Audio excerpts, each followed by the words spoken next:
Hello students, welcome back to our YouTube channel class with me. कैसे हो आप सब लोग? तो केमिस्ट्री का जो सेकंड चैप्टर हम लोगों ने स्टार्ट कर रखा था एसिड बेस वाला, उसमें ऑलमोस्ट हम एसिड और बेस का कंप्लीटली डिस्कस कर चुके थे। हम सॉल्ट्स डिस्कस कर रहे थे, उसमें हम पहला कर चुके हैं सोडियम क्लोराइड वाला। नेक्स्ट हमें आज पढ़ना है ब्लीचिंग पाउडर के बारे में। चलो फिर स्टार्ट करते हैं हम अपना सेशन। देखो, सबसे पहले तो हमें पता होना चाहिए ब्लीचिंग पाउडर का फॉर्मूला क्या होता है। It's formula is CaOCl2। इसका नाम होता है calcium oxychloride, CaOCl2, calcium oxychloride. कई बार तो सीधा एक नंबर में क्वेश्चन पूछ लेते हैं what is the formula of bleaching powder, तो आपको पता होना चाहिए it is calcium oxychloride, CaOCl2। ये फॉर्म कैसे होता है? जब हम कैल्शियम हाइड्रोक्साइड की रिएक्शन कराते हैं क्लोरीन के साथ with some amount of heat, it will form calcium oxychloride and water. इसका कॉमन नेम भी मैं आपको बता चुकी हूँ। केमिकल नेम क्या है? Calcium hydroxide. और कॉमनली किस नेम से जाना जाता है इसको? स्लेक्ड लाइम के नाम से। जब हम स्लेक्ड लाइम के रिएक्शन क्लोरीन गैस के साथ कराते हैं with some amount of heat, it will form calcium oxychloride and water. ठीक है। कैसा होता है ये? येलो कलर का पाउडर होता है, येलोइश पाउडरी फॉर्म में होता है। सॉल्युबल इन कोल्ड वाटर में सॉल्युबल रहता है। एक इसकी रिएक्शन और है, ये स्ट्रॉन्ग एसिड जैसे कि सल्फ्यूरिक एसिड हो गया हमारा H2SO4, उसके साथ रिएक्ट करता है। ये हमने ब्लीचिंग पाउडर की रिएक्शन अगर सल्फ्यूरिक एसिड के साथ कराई तो ये क्या बनाएगा? CaSO4 plus Cl2 plus H2O। इसका नेम क्या हो गया? Calcium sulphate. When it reacts with sulfuric acid, it will form calcium sulfate plus Cl2 plus H2O. This is sulfuric acid. और ये हमारा कैल्शियम ऑक्सीक्लोराइड। ठीक है। कुछ इंपॉर्टेंट यूजेस है इसके, वो देख लेते हैं हम एक बार। किस तरीके से यूज होता है? कई बार ये यूज होता है मैन्युफैक्चर ऑफ क्लोरोफॉर्म के मैन्युफैक्चरिंग में।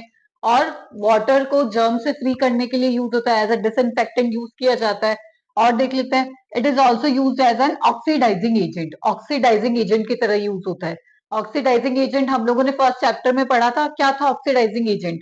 दोज एजेंट्स जो सामने वाले एटम को तो ऑक्सीडाइज करते हैं एंड इटसेल्फ गेट रिड्यूस्ड, खुद रिड्यूस हो जाते हैं और सामने वाले को ऑक्सीडाइज करते हैं। ठीक है, मतलब कि रिडक्शन होता है जिसका, वो कहलाते हैं हमारे ऑक्सीडाइजिंग एजेंट्स। ठीक है। और किस में यूज होते हैं? In the manufacture of chloroform की मैन्युफैक्चरिंग में यूज होते हैं। और फॉर ब्लीचिंग वुड, क्लोथ्स, इन सब की ब्लीचिंग के लिए यूज किया जाता है। सुना ही है हमने, ब्लीचिंग एजेंट यूज करते हैं हम लोग। और as a disinfectant to make water free from germs, water को जर्म से फ्री करने के लिए एज अ डिसइंफेक्टेंट भी यूज किया जाता है ब्लीचिंग पाउडर का। इसमें बस इतना ही है आपके सिलेबस में, आपका फॉर्मूला ध्यान रखना है, केमिकल नेम याद रखना है, उसकी रिएक्शन याद रखनी है, कैसे प्रिपेयर होता है, एसिड्स के साथ कैसे रिएक्ट करता है और उसके जनरल यूजेस क्या है। बस इतना ही ध्यान रखना है, इससे ज्यादा नहीं पूछा जाता है इसके बारे में आपसे। ठीक है। ये था हमारा ब्लीचिंग पाउडर के बारे में। And next important salt is washing soda. अब हमें पढ़ना है वॉशिंग सोडा के बारे में। क्या नाम होता है इसका, केमिकल नेम क्या है, फॉर्मूला क्या है और किस तरह से इसको प्रिपेयर किया जाता है। देखो, इसका फॉर्मूला होता है Na2CO3.10H2O। तो इसका केमिकल नेम क्या है? Sodium carbonate decahydrate. Deka is for 10, 10 molecules होते हैं इसमें वाटर के, तो इसका नाम हो गया सोडियम कार्बोनेट डेकाहाइड्रेट, Na2CO3.10H2O। आपको वॉशिंग सोडा और बेकिंग सोडा के फॉर्मूले में कंफ्यूज नहीं होना, दोनों मिलते जुलते हैं तो बच्चे कई बार उल्टा लिख देते हैं। तो आपको ध्यान रखना है, डेकाहाइड्रेट वाला होता है वॉशिंग सोडा। ठीक है। It is prepared by Solvay process, इस प्रोसेस का नाम ध्यान रखना है। कई बार आपसे डायरेक्ट क्वेश्चन पूछ लेंगे, एक्सप्लेन द सॉल्वे प्रोसेस, तो आपको पता होना चाहिए सॉल्वे प्रोसेस किसके लिए? वॉशिंग सोडा की प्रिपरेशन के लिए बोला जाता है सॉल्वे प्रोसेस। ठीक है। एक हमने पढ़ा था क्लोर एल्कलाई प्रोसेस, वो किसमें था? NaCl में, सोडियम क्लोराइड में। देखो, बेसिकली ये 3 स्टेप्स में कंप्लीट होता है। सबसे पहले स्टेप में हमें क्या करना है? सोडियम क्लोराइड लेना है, साथ में अमोनिया, वाटर और CO2। Sodium chloride, ammonia, water और CO2, इनकी रिएक्शन जब हम कराएंगे तो हमारे पास क्या बनेगा? NaHCO3, sodium hydrogen carbonate. और साथ में क्या बनेगा? Ammonium chloride, NH4Cl। क्या किया, सबसे पहले हमने NaCl लिया, उसकी रिएक्शन कराई अमोनिया, वाटर और CO2 के साथ में, तो हमारा प्रोडक्ट क्या बना, सोडियम हाइड्रोजन कार्बोनेट और साथ में अमोनियम क्लोराइड। अब देखो सॉरी, हमारा बना है सोडियम हाइड्रोजन कार्बोनेट, पर फॉर्मूले में हमें क्या चाहिए, Na2CO3। तो हमें क्या करना है, इसको रिमूव करना है। तो हम क्या करेंगे, इस NaHCO3 को थोड़ा सा हीट कर देंगे। ये ट्रायंगल सिंबल किसका होता है, हीट का। तो क्या प्रोडक्ट बनेगा, Na2CO3 plus CO2 plus H2। ठीक है, ये जो Na2CO3 बना, ये एनहाइड्रस है। एनहाइड्रस मतलब ड्राई है, वाटर एब्सेंट है इसमें। और इसी को क्या बोला जाता है, सोडा ऐश भी बोलते हैं हम लोग, या तो बोलते हैं एनहाइड्रस सोडियम कार्बोनेट या फिर सोडा ऐश भी इसी को बोला जाता है। ये थोड़ा सा चीजें आपको ध्यान रखनी है। अब नेक्स्ट स्टेप में हमें क्या करना है, वाटर चाहिए, वाटर ऐड करेंगे। कितना, 10 मॉलिक्यूल्स ऑफ वाटर चाहिए।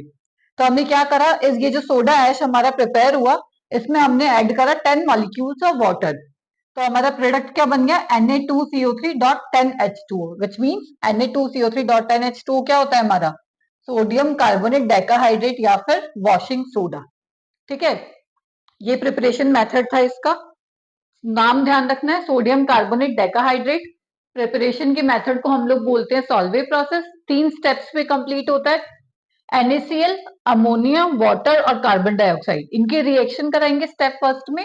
क्या प्रोड्यूस होगा, NaHCO3 plus ammonium chloride. Then next step में हम क्या करेंगे, NaHCO3 जो प्रोड्यूस हुआ हमारा, उसको थोड़ा सा हीट कर देंगे। तो क्या मिलेगा हमें, anhydrous sodium carbonate, means water absent है इसमें, Na2CO3 plus CO2 plus H2O। अब नेक्स्ट स्टेप में हमें क्या करना है, हमें वाटर ऐड करना है 10 मॉलिक्यूल्स। तो सिंपल हम 10 मॉलिक्यूल्स ऑफ वाटर ऐड कर देंगे, तो हमारा प्रोडक्ट क्या आ जाएगा, washing soda. It's chemical name is sodium carbonate and decahydrate. Deka decades for 10, 10 molecule water के, इसलिए हमने डेका यूज किया। तो ये था हमारा प्रिपरेशन ऑफ वॉशिंग सोडा का। अब हम इसके जो इंपॉर्टेंट यूज है वो देख लेते हैं, क्लीनिंग वगैरह में यूज किया जाता है बेसिकली इसको। जो 3-4 इंपॉर्टेंट यूज है इसके, वो देख लेते हैं हम अब। ठीक है, थोड़े से इसके यूजेस डिस्कस कर लेते हैं। वैसे बेसिक बेसिक तो हम लोगों को पता ही है, वॉशिंग सोडा किस में यूज आता है, एज क्लीनिंग की तरह यूज करते हैं हम इसको, क्लीनिंग एजेंट की तरह। और किस में यूज होता है, वाटर की जो हार्डनेस होती है, परमानेंट हार्डनेस, उसको रिमूव करने के लिए काम में आता है। कुछ एक दो यूजेस और है, वो देख लेते हैं। It is used in glass soap industry. Glass industry में, सोप इंडस्ट्री में, as well as paper industry में भी यूज किया जाता है वॉशिंग सोडा का। It is used as a cleaning agent for domestic purposes. As a cleaning agent use करते हैं हम इसको डोमेस्टिक पर्पसेस के लिए, ये हमें पता ही है। It is used in removing permanent hardness of water. या आप कह सकते हैं वाटर के सॉफ्टनिंग में काम आता है, या फिर परमानेंट हार्डनेस को रिमूव करने के लिए काम में लिया जाता है। It is used in manufacturing of sodium compounds. Sodium compounds के मैन्युफैक्चरिंग में काम आता है, जैसे कि बोरेक्स। बोरेक्स का फॉर्मूला होता है हमारे Na2B4O7.10H2। इसकी मैन्युफैक्चरिंग में काम में लिया जाता है। तो ये कुछ 4-5 इंपॉर्टेंट यूजेस है वॉशिंग सोडा का। इसका थोड़ा सा ध्यान दे लेना, कई बार क्वेश्चन पूछ लेते हैं what are the uses of washing soda, तो आपको पता होनी चाहिए किस किस में काम में आता है। ठीक है, ये था हमारा वॉशिंग सोडा के बारे में। Next important salt is baking soda. It's name is NaHCO3। पहले वाला क्या था हमारा, वॉशिंग सोडा, Na2CO3.10H2O। इसका फॉर्मूला होता है sodium hydrogen carbonate, NaHCO3। Sodium hydrogen carbonate बोल लो या फिर सोडियम बाइकार्बोनेट, एक ही बात है। ठीक है, सोडियम बाइकार्बोनेट भी इसी को बोला जाता है। प्रिपरेशन क्या होगी इसकी, same as that of washing soda. Washing soda का जो फर्स्ट स्टेप था ना, वही इसकी प्रिपरेशन हो जाएगी। क्या किया था हमने वॉशिंग सोडा के फर्स्ट स्टेप में, NaCl की रिएक्शन कराई थी अमोनिया, वाटर और कार्बन डाइऑक्साइड के साथ। क्या प्रोड्यूस होगा, NaHCO3 और NH4Cl। ये क्या हो गया हमारा, सोडियम हाइड्रोजन कार्बोनेट। ठीक है, ये तो हो गई इसकी प्रिपरेशन। और प्रॉपर्टीज क्या होंगी इसकी, अगर हम इसको हीट करते हैं, तो ये भी रिएक्शन हमने वॉशिंग सोडा की प्रिपरेशन में देखी थी। अगर हम सोडियम हाइड्रोजन कार्बोनेट को हीट करेंगे तो क्या बनेगा, Na2CO3, साथ में वाटर और कार्बन डाइऑक्साइड गैस रिलीज हो गई। और सेकंड इंपॉर्टेंट प्रॉपर्टी क्या है, स्पैरिंगली सॉल्युबल इन वाटर। ये जो वर्ड है स्पैरिंगली, इसका मतलब होता है कंप्लीटली सॉल्युबल नहीं होता, पार्शियली सॉल्युबल होता है। इट मींस पार्शियली, मतलब पूरी तरह से सॉल्युबल नहीं होगा, कुछ पार्ट सॉल्युबल होगा इसका, मतलब इसको बोलते हैं sparingly soluble in water.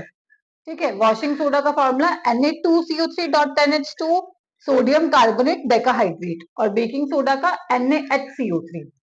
Formula ध्यान रखना है, नाम ध्यान रखना है, प्रिपेयर कैसे किया जाता है, और एक दो कोई इंपॉर्टेंट प्रॉपर्टी है वो, और इसके यूजेस। यूजेस हम देख लेते हैं अभी थोड़ी देर में। यूजेस कहाँ होते हैं? बेकिंग सोडा आपने सुना होगा, घर पे यूज करते हैं हम। किस में यूज करते हैं बेकिंग सोडा को? खाने वगैरह में यूज किया जाता है बेकिंग सोडा, फ्लफीनेस के लिए यूज करते हैं हम उसको। ठीक है, तो एक बार इसके यूजेस भी देख लेते हैं हम लोग। अब हम देख लेते हैं यूजेस क्या क्या होते हैं बेकिंग सोडा के। It is used as an anti acid to remove acidity. देखो इसका मैं एक्सप्लेन करती हूँ आपको। हमारे स्टमक में कौन सा एसिड प्रेजेंट होता है? HCl। अगर HCl एक्सेस अमाउंट में प्रेजेंट हो जाए तो वो क्या करेगा? एसिडिटी कॉज करेगा। तो उस एक्सेस एसिड को न्यूट्रलाइज करने के लिए हम लोग क्या यूज करेंगे? किसी बेस को यूज करेंगे। ठीक है, तो बेस क्या होता है? Baking soda. It is used as an anti acid to remove acidity. जब एक्सेस एसिड प्रोड्यूस हो जाता है उसको न्यूट्रलाइज करने के लिए हम लोग बेस को यूज करते हैं। जैसे बेकिंग सोडा कर लेते हैं, जैसे और क्या करते हैं? MgOH होल ट्वाइस भी यूज किया जाता है। और किस में यूज करते हैं? जब कोई हनी बी बाइट हो जाता है, मधुमक्खी काट लेती है हमें, तो उसके स्टिंग में क्या होता है? कोई एसिड प्रेजेंट होता है, तो उसको न्यूट्रलाइज करने के लिए भी हम लोग बेस का यूज करते हैं। बेकिंग सोडा का जनरली यूज किया जाता है। ठीक है, और किसमें यूज होता है? It is also use in soda acid fire extinguisher. Fire extinguisher में भी यूज किया जाता है। क्यों? क्योंकि ये CO2 रिलीज करता है, तो ऑक्सीजन के उसको न्यूट्रलाइज कर देगा, बैलेंस कर देगा। फायर एक्सटिंग्विशर की तरह यूज करते हैं। और ये तो हमें पता ही है, it is use in cooking. कोई भी चीजें केक वगैरह बनाने के लिए बेकिंग आइटम में यूज किया जाता है, क्योंकि इससे क्या होता है? सॉफ्टनेस आती है, स्पंजी बनाता है चीजों को। तो ये सब इसके इंपॉर्टेंट यूज है बेकिंग सोडा के। थोड़े बहुत ध्यान दे लेना इसका। ठीक है, नेक्स्ट और लास्ट है हमारा प्लास्टर ऑफ पेरिस। ये लास्ट टॉपिक है, इसके बाद हमारा चैप्टर फिनिश हो जाएगा। तो देख लेते हैं इसको, प्लास्टर ऑफ पेरिस, जिसको शॉर्ट में POP के नाम से जाना जाता है। कभी आपने देखा होगा हाथ पे फ्रैक्चर वगैरह हो जाता है तो उसमें जो हम प्लास्टर यूज करते हैं वो यही होता है। इसका फॉर्मूला होता है CaSO4.12H2O। CaSO4 का नाम होता है कैल्शियम सल्फेट। हाफ है तो हेमी, हाइड्रेट, हाइड्रेट वर्ड आया हमारे वाटर से, तो इसका नाम हो गया calcium sulphate Hemy hydrate, CaSO4.12H2O। और ये बनता कैसे है? एक होता है हमारा जिप्सम, इसका फॉर्मूला होता है CaSO4.2H2O। इसको जब हम हीट करते हैं, ये आपको टेम्परेचर की वैल्यू ध्यान रखनी है, 373 केल्विन पे, तो हमारा बनता है POP, CaSO4.12H2O, और साथ में 3/2H2O रिलीज हो जाता है। ठीक है, जिप्सम को हीट करने पे POP बनता है, और ये एक रिवर्सिबल रिएक्शन है।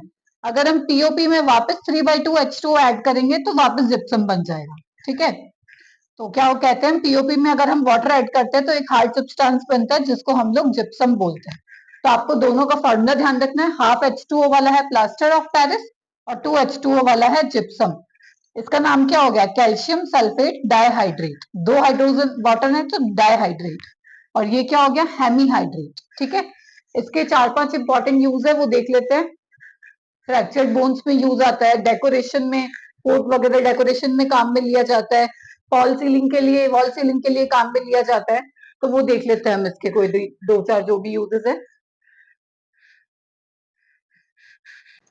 देख लो कहाँ कहाँ पे यूज आता है। Use as a plaster for supporting fractured bones. Hospital वगैरह में फ्रैक्चर, हड्डी टूट जाती है कोई, तो उसमें एज अ प्लास्टर यूज किया जाता है।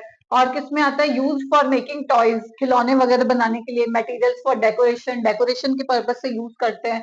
Use as fire proofing material के लिए यूज होता है। वॉल सीलिंग वगैरह होती है उसमें हम लोग POP यूज करते हैं। तो ये कुछ इंपॉर्टेंट यूजेस है POP के।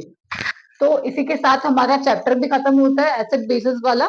एसिड का हम पूरा पढ़ चुके हैं, बेस का पूरा पढ़ लिया, और सॉल्ट के जितने भी इंपॉर्टेंट सॉल्ट थे वो हम लोग डिस्कस कर चुके हैं। ठीक है, अगर वीडियो पसंद आए तो लाइक शेयर और सब्सक्राइब जरूर कर देना। चलो मिलते हैं फिर नेक्स्ट वीडियो में, तब तक के लिए गुड बाय।